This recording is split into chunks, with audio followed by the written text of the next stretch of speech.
কীভাবে boat fast করতে হয় এটা আপনাদেরকে আজকে আমি দেখাবো। দেখেন বোটটা অনেক ড্যাম, দেখেন বোট অনেক স্লো আছে। এই প্যারাশুটের তেল দেয়া আমি বোট কীভাবে ফাস্ট করে এটা আপনাদেরকে দেখাবো।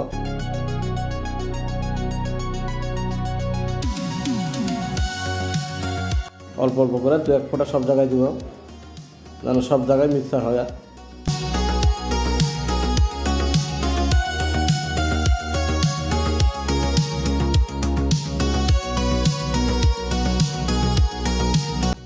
আর এই কাপড়ের মধ্যে একটু নিয়ে নেব, কাপড়ে নিয়ে আমি ঘুষতেছি, সুন্দর করে ঘুষতে হবে সব জায়গায় যেন ঘষাটা হয়।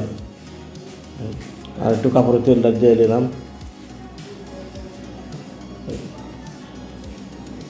আসলে হয়তো অনেকে জানেন না এভাবে বোট ফাস্ট করতে হয় তেল দিয়ে।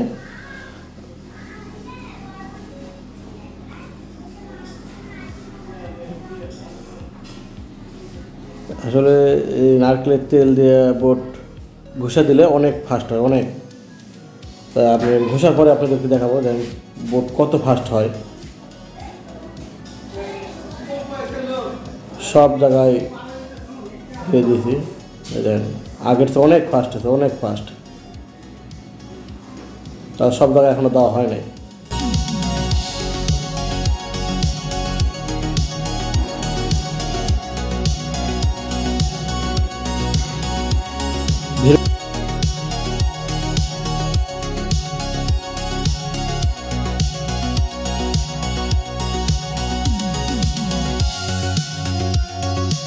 আসো খেলবো, খেলা হবে।